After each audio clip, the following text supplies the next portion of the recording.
नमस्कार साथियों, प्रेम की बात और फैक्ट्स में आप सभी का स्वागत है। उम्मीद करता हूं आप सभी बेहतर होंगे। दोस्तों, एक बार फिर से खबर जो आ रही है वो है पंजाब से, और इसके जो केंद्र बिंदु हैं वो हैं आम आदमी पार्टी के संयोजक अरविंद केजरीवाल। जब से दिल्ली के चुनाव आम आदमी पार्टी हारी है, आपको याद होगा केजरीवाल चुनाव हारने के अगले ही दिन विपासना केंद्र गया था, वो भी कहां, पंजाब में। और मीडिया में ये खबर आई कि वो 10 दिन के लिए विपासना में जा रहा है, उसके बाद वो आगे की रणनीति तय करेगा। लेकिन केजरीवाल की विपासना, अगर केजरीवाल के पॉइंट ऑफ व्यू से अगर आप देखें तो वो आज तक खत्म नहीं हुई, क्योंकि वो बंदा जो पंजाब गया वो वहां से बाहर निकला ही नहीं। और खास करके दिल्ली की अगर बात करें तो वो दिल्ली लौट कर नहीं आया, वो वहां से ही सारा कुछ कर रहा है। और सबसे महत्वपूर्ण बात यह है कि जो पंजाब के आम आदमी पार्टी के मुख्यमंत्री भगवंत सिंह मान, वो कहने के लिए तो पंजाब के मुख्यमंत्री हैं, लेकिन केजरीवाल के दिल्ली में चुनाव हारते ही वो एक तरह से डमी मुख्यमंत्री बन गया है पंजाब में। आप लगातार सभाओं में, किसी भी सरकारी फंक्शन में, किसी भी तरह की योजनाओं के बारे में कोई भी बात करनी हो, वहां पर आप केजरीवाल को ही आगे देखेंगे। चाहे उसका इनॉग्रेशन करना हो, चाहे कोई घोषणाएं करनी हो, किसी भी तरह की बात हो, ऐसा लगता है कि जो लगातार मैं कहता हूं कि वो एक तरह से सुपर सीएम की भूमिका वो पंजाब में निभा रहा है। ये बात किसी से छुपी हुई नहीं है। आप सभी को ये भी पता है कि कुछ राज्यों के उपचुनाव होने, उसी में से पंजाब के भी लुधियाना वेस्ट में उपचुनाव होने वाले। और ये रोचक क्यों हो गया? क्योंकि इससे केजरीवाल की आगे की पॉलिटिक्स जुड़ी हुई है। अभी तो वो एक तरह से नल्ला है, कोई काम नहीं है उसके पास, कहीं से कोई सदस्य नहीं है। और पॉलिटिक्स में जब तक पावर नहीं होता है तब तक आप कुछ नहीं कर सकते। आम आदमी पार्टी की ऐसे भी 2 जगह सरकार थी, दिल्ली से तो चली गई, अब ले दे करके पंजाब में बचे हुई है।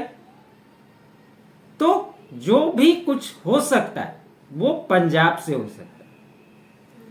केजरीवाल के राज्यसभा सांसद हैं संजीव अरोड़ा, और आम आदमी पार्टी ने लुधियाना वेस्ट से संजीव अरोड़ा को टिकट दिया है, जहां पर 19 तारीख को वोटिंग होनी है और 23 को इसका रिजल्ट आएगा। पूरा जितना भी आम आदमी पार्टी के वरिष्ठ नेता आप बोल लीजिए, चाहे वो मनीष सिसोदिया हो, सत्येंद्र जैन हो, जो पंजाब आम आदमी पार्टी का करता धरता है, अमन अरोड़ा, खुद भगवंत मान, और केजरीवाल तो है ही। ये सभी लोग फुर्सत में हैं चुनाव हारने के बाद से, क्योंकि ये जितने भी नाम मैंने लिए हैं ये सारे के सारे चुनाव हार चुके हैं। और इसलिए केजरीवाल ने अपने सारे गैंग को पंजाब बुला लिया है, और किसी भी तरह से ये चाहते हैं कि ये चुनाव जीत जाए, ताकि संजीव अरोड़ा राज्यसभा की सदस्य से इस्तीफा दे दे और उसके जगह पर केजरीवाल राज्यसभा पहुंच जाए। कहीं ना कहीं भगवंत मान को भी ये लगता है कि ये चुनाव भैया जीत जो, ताकि केजरीवाल अगर राज्यसभा का सांसद बन जाता है तो भगवंत मान के लिए राहत की बात यह है कि कम से कम वो पंजाब का पीछा तो छोड़ेगा। और भगवंत मान पार्टी के साथ तो है, लेकिन साथ ही साथ वो इसमें भी खेल कर रहा है। वो अपने आप को बैक सीट पे रखे हुए, क्योंकि वहां पर जैसा कि मैंने बताया कि केजरीवाल ही सर्वे सर्वा है, किसी भी कार्यक्रम में अगुवा वही रहता है।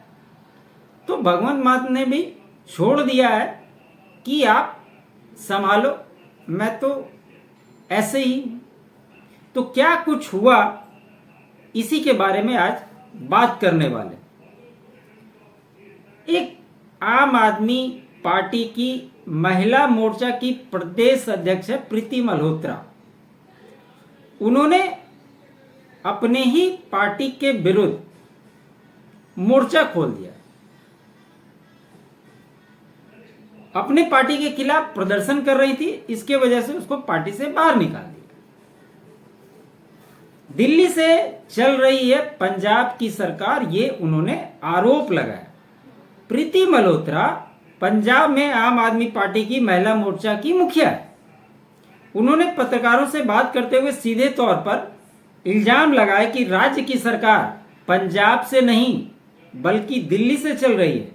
उन्होंने कहा कि जिन वर्कर ने दिन रात अपना खून पसीना बहाया और घर घर तक पार्टी की विचारधारा को लेकर गए और जिनकी मेहनत के दम पर आम आदमी पार्टी ने पंजाब में भारी बहुमत से सरकार बनाई, आज उन्हें ही भुला दिया गया है। प्रीति मल्होत्रा ने आगे कहा कि आज जहां मुख्यमंत्री भगवंत मान एक समान वॉलेंटियर को भूल चुके हैं, तो वहीं दिल्ली से बैठे लोग पंजाब पर काबिज हो गए। एकदम सत्य बात है, यही हो रहा है। ये कोई भी देखकर बता सकता है, इसमें कोई भी नई बात उन्होंने नहीं बोली। अब लुधियाना बाईपोल इलेक्शन क्यों इंपॉर्टेंस हो जा रहा है, उसको भी थोड़ा समझिए। पंजाब में लुधियाना वेस्ट विधानसभा सीट पर होने वाले उपचुनाव आम आदमी पार्टी के लिए केवल एक चुनाव नहीं बल्कि एक राजनीतिक प्रतिष्ठा की लड़ाई बन चुकी है। 19 जून को होने वाले इस उपचुनाव में पार्टी ने अपनी पूरी ताकत झोंक दी है ताकि संजीव अरोड़ा को जिताया जा सके। इसका डायरेक्ट कनेक्शन आम आदमी पार्टी के राष्ट्रीय संयोजक अरविंद केजरीवाल से है। आम आदमी पार्टी के राष्ट्रीय संयोजक, जिनके बारे में कहा जा रहा है कि अगर संजीव अरोड़ा जीतते हैं तो उन्हें इस सीट से इस्तीफा देना होगा, उसके बाद केजरीवाल उनकी जगह राज्यसभा जाएंगे, जो कि मैंने आपको बताया। संजीव अरोड़ा की जीत सुनिश्चित करने के लिए दिल्ली से लेकर पंजाब तक का पूरा आम आदमी पार्टी नेतृत्व लुधियाना में डेरा डाले हुए है। मुख्यमंत्री भगवंत मान, पंजाब प्रमुख अमन अरोड़ा, आपके वरिष्ठ नेता मनीष सिसोदिया और सत्येंद्र जैन, और इसके अलावा खुद अरविंद केजरीवाल भी आक्रामक प्रचार में जुटे हुए। अब चूंकि कांग्रेस के टिकट से जो चुनाव वहां पे लड़ रहे हैं वो भारत भूषण आसू चुनाव लड़ रहे हैं, और सबसे बड़ा दिक्कत ये है, इससे पहले थोड़ा सा मैं बता दूं, प्रचार के दौरान केजरीवाल ये कह रहे हैं कि आपके सभी काम संजीव अरोड़ा जी ही करवाएंगे, आसू जी नहीं करवा पाएगा, ये केजरीवाल कह रहा है। साथ ही साथ केजरीवाल ये भी कह रहा है कि संजीव अरोड़ा ही फंड लेकर आएंगे और आपके पानी, सीवर, पार्क और सड़क समेत सभी काम करवाएंगे। संजीव अरोड़ा जी को 2 महीने में जितना काम उन्होंने किया है, आसू ने इतने सालों में एक भी काम नहीं किया, ये केजरीवाल गिना रहा। इसलिए संजीव अरोड़ा को वोट देना, जो आपका सम्मान करेगा, ऐसे आसू को नहीं जो आपका अपमान करेगा। आप संजीव अरोड़ा को जिता दो, हम उसको मंत्री बना देंगे। मतलब चुनाव है 19 तारीख को और ये कह रहा है कि 20 तारीख को हम इसको मंत्री बना देंगे, जबकि मैंने शुरुआत में ही कहा कि चुनाव के रिजल्ट आएंगे 23 तारीख को। अब इसी से आप अंदाज लगा लीजिए कि केजरीवाल जो कहता है उसकी बातों को आप कितनी गंभीरता से लेंगे। जो लोग केजरीवाल को नहीं जानते हैं या यूं कहें कि पहली बार अगर जो सुनेंगे, उनको देखकर ऐसा लगेगा कि ये आदमी तो बहुत कुछ जानकारी रखता है और ये बहुत कुछ कर सकता है। और इसी वजह से केजरीवाल दिल्ली में 11 साल तक राज किया और यही अब पंजाब में कर रहा है। यहां पर आने के बाद कांग्रेस के जो कैंडिडेट हैं आसू, इनके साथ समस्या ये है कि कांग्रेस में भी एक अलग तरह की गुटबाजी चलती है और इसी वजह से कांग्रेस वहां पर दो फाड़ नजर आ रही है। आसू को सिर्फ एक काम करना पड़ेगा कि कांग्रेस के संगठन अगर बाकी सभी चीजों को भुलाकर एकजुट होकर चुनाव लड़ते हैं तो इनकी जीत सुनिश्चित हो सकती है, क्योंकि यहां पर आम आदमी पार्टी के खिलाफ माहौल ठीक नहीं है। आपको याद होगा कि किसानों का आंदोलन जो हुआ था, व्यापारी वर्ग नाराज था, लेकिन इस लुधियाना वेस्ट सीट के चलते ही सभी को मनाकर, बहलाकर, फुसलाकर हड़ताल को वापस कराया गया, व्यापारी वर्ग को समझाया गया और टिकट भी दिया गया संजीव अरोड़ा को, ताकि एक क्लियर मैसेज जा सके। तो यही खेल चल रहा है अभी पंजाब के अंदर और भगवंत मान को भी ये लगता है कि अगर किसी प्रकार से ये सीट निकल जाती है तो केजरीवाल का रास्ता साफ हो जाएगा। कम से कम पंजाब से उसके कदम वापस दिल्ली की ओर निकल जाते हैं तो भगवंत मान के लिए राहत होगी। अब जब पंजाब का विधानसभा इलेक्शन होगा तो आप मान करके चलिए कि भगवंत मान अगले बार मुख्यमंत्री के कैंडिडेट नहीं होने वाले। इसमें कहीं किसी तरह की कोई गुंजाइश नहीं दिखाई दे रही। और केजरीवाल जो अपने आप को आप सोच करके देखिए, इस देश के इतिहास में कई सारी पार्टियां इस देश में,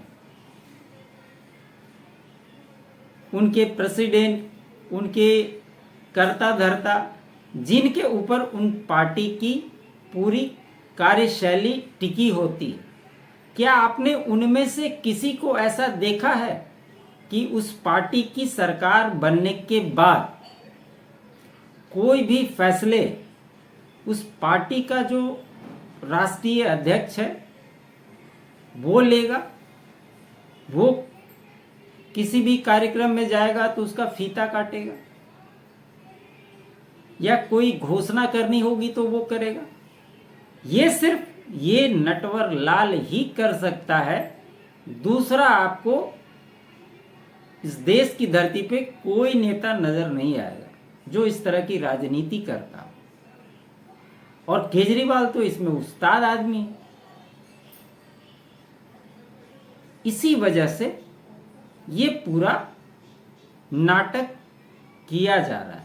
उधर कल ही मैंने बताया आपको कि कैसे कालिका जी में बुलडोजर एक्शन हुआ तो रोहिंग्याओं के लिए, घुसपैठियों के लिए पहुंच गई आतिशी मार लेना उनको सपोर्ट करने के लिए।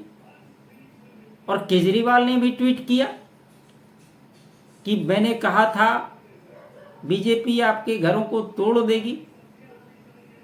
ये गनीमत थी कि ये सारी कार्रवाई जो हो रही है वो हाईकोर्ट के कहने पे हो रही है। अगर ये दिल्ली की सीएम रेखा गुप्ता जी के निर्देश में होते तो यही आम आदमी पार्टी ऐसा बवाल काटती जिसका कि आप कल्पना भी नहीं कर सकते।